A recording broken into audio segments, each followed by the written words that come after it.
Bonjour homme de Dieu. Bonjour Madame Bélange. Comment allez-vous? Très bien, par la grâce de Dieu, en espérant vous aussi. Je vais très bien, merci. Alors, moi j'ai une préoccupation. La chanson Ibaba se chante presque dans toute l'Afrique et même en Europe et en Amérique. Mais je voudrais d'abord savoir, et surtout les personnes qui nous suivent voudront savoir qui est Enoch Bawere.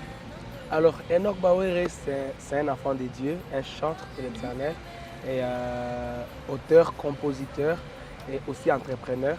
Et par la grâce du Seigneur, c'est ce que je suis. Ah, amen. Alors, vous avez vécu à Kinshasa, vous êtes né à Kinshasa ou bien... Alors, Enoch Bawere que nous sommes, en fait, je suis né pas à Kinshasa, je suis né en province, dans la province de l'Ituri. Peut-être beaucoup de gens ne savent pas, dans la ville de Bunia. Et une enfance, par la grâce de Dieu, un peu bonne et aussi un moment mélangé avec la guerre. Vous savez, l'Ituri, c'est un endroit un peu qui a connu beaucoup de troubles. Et par la grâce du Seigneur, nous avons survécu. Et, mais il faut dire que j'ai commencé la musique, l'église depuis le bas âge. Peut-être pas forcément en étant un vrai chrétien, mais j'étais déjà dans le monde des choses de Dieu. Et c'est plus tard que le Seigneur nous a fait grâce. Donc depuis tout petit, vous avez commencé la musique. Donc si je comprends bien, les parents vous ont déjà instruit les schémas du Seigneur. Donc, voilà, je suis fils d'un pasteur. Donc je suis vraiment né dans l'église et j'ai chanté dans la chorale de l'Ecodim et petit à petit. Mais voilà, après, c'est vrai que j'ai beaucoup évolué dans la chorale vocale. Ceux qui connaissent la chorale vocale, qui ne fait pas les musiques instrumentales. Et c'est un peu plus tard que j'ai rejoint le monde gospel instrumental. Et quand est-ce que vous avez vraiment senti les dons bouillonner en vous? Quand est-ce que vous vous êtes dit que j'ai peut-être une carrière dans la musique et que si aujourd'hui je commençais vraiment à les faire, des vies seront sauvées, les gens vont accepter Jésus. Quand est-ce que vous avez senti cet appel-là, cette vocation? Alors vous savez madame, je pense que tout a commencé avec cette rencontre personnelle avec Jésus-Christ. Bien que je fus à l'église depuis mon bas âge, mais je n'étais pas vraiment un enfant de Dieu parce que je n'avais pas je n'avais pas encore rencontré le Seigneur, mais à l'âge de 16 ans, là j'ai vraiment rencontré le Seigneur. Et comme la Bible dit que Dieu a un projet. On peut savoir comment cette rencontre s'est passée? Voilà. Moi, il faut dire que c'était avec les réalités de la vie, des études à l'époque où j'étais déjà en train de franchir les classes terminales. Et il y avait beaucoup de... J'étais encore à l'intérieur, j'étais encore en province. Beaucoup dans notre faculté, parce que j'ai fini en pétrochimie, c'était très difficile. Les gens échouaient. Et moi, ma peur d'échouer les diplômes d'État à l'époque m'a ramené vers le Seigneur, m'a poussé à chercher Dieu. Mais ce n'était pas peut-être une bonne raison, mais Dieu est passé par ça pour me ramener vers lui. Et plus tard, cette situation, cette relation s'est approfondie de manière vraiment rapide et je suis resté jusqu'à nos jours. Donc vous étiez seul quand vous avez rencontré le Seigneur ou bien c'était par une prédication, vous avez dit c'est les moments où vous êtes plus attaché à Dieu pour la réussite aux examens d'État. Mais cette rencontre, elle était comment? Vous avez entendu une voix, vous avez lu un verset de la Bible ou vous avez entendu une prédication ou ça s'est passé vraiment comment? Alors moi, mon cas, je pense que c'était pas vraiment une prédication directe comme ça parce que j'étais déjà à l'église. J'écoutais les choses de Dieu sans être touché, peut-être sans avoir une expérience personnelle. Mais quand j'étais dans les moments là de questionnement et le Seigneur j'ai commencé à avoir besoin de Dieu, j'ai commencé à prier sincèrement et là j'ai commencé à écouter le Seigneur. Et je me suis dit, mais vraiment, j'ai comme l'impression que je n'ai jamais rencontré Jésus-Christ. Oh là là. Et c'est comme ça que j'ai décidé de me faire baptiser après avoir fait cette décision de donner ma vie à Jésus-Christ. C'était à ce moment-là et tout a commencé. Donc je pense que tout ce que j'écoutais à l'église alors que j'étais enfant, ça entrait en moi et Dieu s'est servi de ces paroles de manière personnelle pour me pousser à prendre cette décision de me donner à lui. Ok. Alors, par ce que vous avez raconté, nous pouvons comprendre que vous n'étiez pas à Kinshasa. Et pourquoi vous êtes venu à Kinshasa et qu'est-ce que vous aviez fait une fois arrivé à Kinshasa? Dans quelle église priez-vous? Alors, comme je le disais, Dieu, il est celui qui connaît les projets qu'il a formés pour nous, comme dit la Bible dans Jérémie. Et moi, je suis arrivé à Kinshasa, normalement, c'était pour les études au début, pour mes études universitaires. Voilà. Et après, le Seigneur s'en est servi pour me rapprocher davantage de lui. Il faut dire une chose, c'est que peut-être les réalités spirituelles, l'avancée dans la foi chrétienne que j'ai trouvée à Kinshasa, la soif, les fardeaux et tout. Au début, j'étais à la Borde, et c'était vraiment du nouveau pour moi. Ah, nous saluons nos frères de la Borne. Voilà, j'étais à la Borde UPN centrale à Kinshasa avec le pasteur Bondo, Papa Bondo.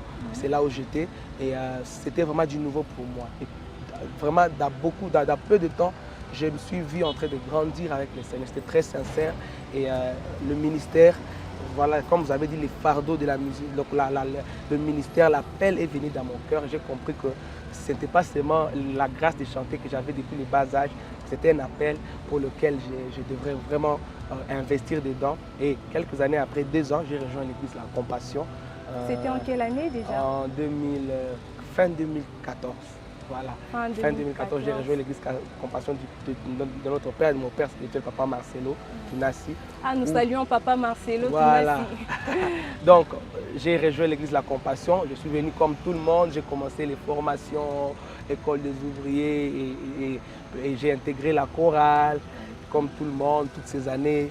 Et la formation et tout ça. Et nous avons encore grandi avec le Seigneur. Et voilà, après, j'ai reçu une vision particulière avec mon groupe de musique que je dirige maintenant, Worship with Power, depuis 2016, qui existe. Et voilà, c'est comme ça que c'est parti. Et plus tard, c'est devenu ce que nous sommes. Juste une clarification. On se pose tous la question. Et Baba, c'est une simple composition, vous étiez là en train de vous imaginer des paroles et vous avez écrit, ou c'est une inspiration divine, vous étiez en train de dormir, vous avez reçu la chanson. On ne sait pas différencier, on ne sait pas. Tellement qu'il y a de l'onction dans cette chanson, tout le monde se pose la question, comment vous avez réussi à avoir cette chanson? Alors, je vais peut-être commencer par dire ceci, par la grâce du Seigneur, j'ai commencé à écrire les chansons, à recevoir des inspirations depuis depuis mes bas âges. Déjà en 2013, j'ai reçu des chansons. La grâce du Seigneur, peut-être qu'avec le temps, on va sortir. Mais Baba particulièrement, c'était l'année 2022, donc l'année passée au début. Et j'étais en prière, vous savez, j'ai toujours dit ça partout. J'étais dans une situation où Dieu était là, c'est un défi, j'appelle ça le défi de la foi. Je devais faire quelque chose, je devais poser une action de la foi, quelque chose de très grand pour moi qui me défiait. Alors que j'étais maintenant en prière, c'était quelques semaines avant, voilà les pires, si je peux le dire comme ça, j'étais en prière. C'était chez nous à La Compassion, il y a une salle de prière, on appelle H24. Je priais, et je pense que c'était ma prière à moi. Je disais à Dieu, Seigneur, c'est toi qui m'as lassé ces défis, c'est toi qui m'as demandé de faire cette chose. Alors, ne me laisse pas comme ça ne finira pas comme ça, il est hors de question. Et voilà, c'est passé comme ça. Et juste une parenthèse, les gens se disent, il est hors de question, mais comment il peut dire ça à Dieu? Dieu n'est pas quand même son ami. Quand oui. vous dites à Dieu, il est hors de question. Vous savez, j'ai souvent dit ça, j'ai reçu beaucoup cette question aussi. Quelqu'un a répondu pour moi sur les réseaux, il a dit, allez demander à Jacob.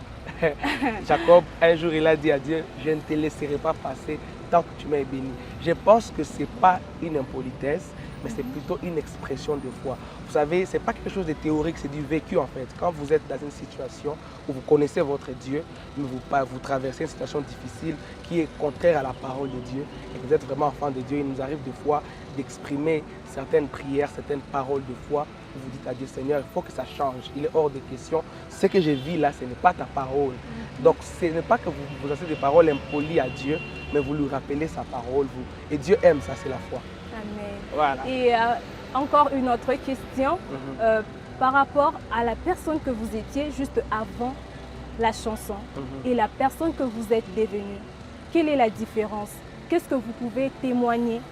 Qu'est-ce que vous avez vu de différent dans votre vie, dans votre ministère, dans votre manière de servir Dieu?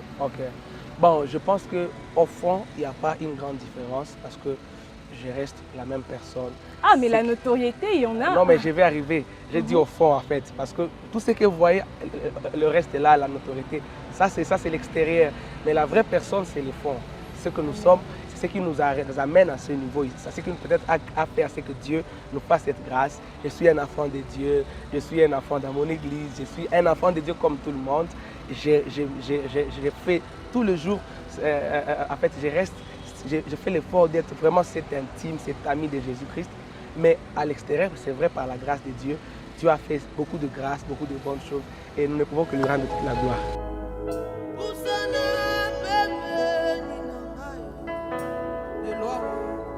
Je sais que je n'ai pas encore fini à te connaître. Nabandise kobanda bolingwango. Naelelo poto kutana, poto solola, poto yebana l'intimité. Na momo soko tindelinga bonja wa Yesu je t'affirme. Bakotondi sangate Yesu. Ibokaka oya yo moko Yesu. Yakakwaka yo moko. Certainement tu es la seule version adaptée à mon cœur. Solution alternative à la kate. Remplacé à Esunani, relatif à Esunani. Sozi à Esunani, la vinanga. Usana bébé.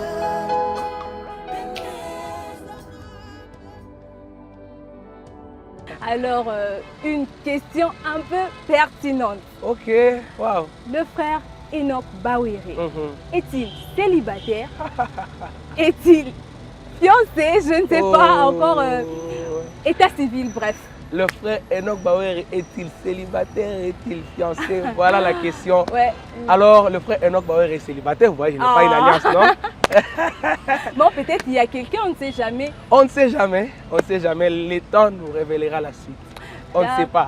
Le temps va nous dire plus, mais le frère Enoch Bawere, Amen, pour on l'instant. espère que ça sera pour très bientôt. Oui. Alors, par rapport à tout ce que vous avez vécu avec le Seigneur, on peut comprendre que toute votre vie n'est qu'un témoignage. Amen. Mais qu'est-ce que Dieu a eu vraiment à faire dans votre vie qui vous a tellement marqué qu'aujourd'hui, par ces témoignages-là, vous pouvez édifier quelqu'un, vous pouvez à chaque fois, vous pouvez au fait utiliser ces témoignages-là comme édification, peut-être pour quelqu'un d'autre qui est en train de passer par la même situation. Je voudrais seulement savoir quel est ce témoignage qui vous a beaucoup plus marqué. Alors, il y a beaucoup de témoignages que je peux dire, mais je vais peut-être prendre cette partie de moi que j'ai essayé de dire ici à vite fait. Comme je vous ai dit, moi je ne suis pas quinois de natif. Je suis venu de l'intérieur du pays, ne connaissant personne, sans famille, dans ce grand monde. Mais Dieu avait un projet pour moi. Le jour où j'ai décidé de donner ma vie à Jésus-Christ et de me donner au fond en lui, donc vraiment dans le fond, je me suis donné au Seigneur. Le Seigneur avait un plan pour moi. Et même dans ce monde rempli de mauvaises choses, rempli d'inconnus et tout ça, Dieu a tracé un chemin pour moi. Vous voyez ça? Jusqu'à ce que je devienne ce que je suis aujourd'hui, qui n'est qu'un début certainement, mais Dieu a déjà fait beaucoup de choses. Donc qu'est-ce que je veux dire à quelqu'un? Dieu n'a que faire de là où tu as commencé, de ce que tu étais. J'ai dit que je n'étais pas chrétien, voilà, j'étais aussi enfant de pasteur, mais je vivais dans le monde. Mais si tu décides de te donner à Jésus de tout ton cœur, Dieu n'a que faire de tes débuts, de ta famille, de ta tribu, de tes fautes, de tes péchés. Dieu m'a lavé, Dieu m'a appris tout. J'ai tout appris, que ce soit la musique, que ce soit la crainte de l'éternel, l'onction, toutes ces choses. Dieu peut tracer pour toi un chemin et t'amener au sommet. Donc, je vais peut-être parler à un chantre particulièrement parce que c'est de cela que peut-être nous sommes en train de parler. Tu as commencé quelque part avec Dieu. Dieu t'a parlé. Peut-être tu n'as pas des gens qui vont te soutenir, tu n'as pas de producteur, tu n'as pas voilà, tu ne vois pas un chemin devant toi. Pour Dieu, il n'y a pas d'impossibilité. J'ai toujours dit que Dieu sait tracer. Quand il appelle quelqu'un, quand il a un projet, il a tous les matériaux de construction pour amener le projet en terme. Donc faites confiance à Dieu et chaque jour qui passe, essayez de faire la volonté de Dieu, de connaître le Seigneur davantage. Et voilà, Dieu va atteindre son plan de bonheur pour vous. Amen, amen. En tout cas, nous étions vraiment bénis par votre présence. Nous avons entendu comment vous avez édifié nos frères. Vous qui êtes peut-être en train de passer de moments difficiles, vous écrivez des chansons, vous sentez en vous que Dieu vous appelle, eh bien, ne désespérez pas, Dieu est avec vous. Si je peux ajouter un truc, pour ceux qui écrivent des chansons, pour des chantres, comme la servante venait de dire, ne désespérez pas, persévérez. J'ai dit ici, j'ai commencé à écrire des chansons depuis 2012, même 11 peut-être. Et il y a tellement de choses que Dieu m'a données, mais Dieu a toujours un temps. Plusieurs fois, j'ai voulu sortir des chansons, mais Dieu n'a pas voulu. Et Dieu s'est servi. Il y a d'autres projets que j'avais même déjà commencé plusieurs années avant. Mais Dieu n'a pas permis. Donc soyez patients, attendez le temps de Dieu. Au temps de Dieu, il va faire ce que vous avez toujours, vos carquois comme David, ça va tuer Goliath. Alors attendez les temps de Dieu, Dieu agira certainement. Alors Amen. frère Enoch Bawere, quels sont vos projets pour l'avenir? Allez.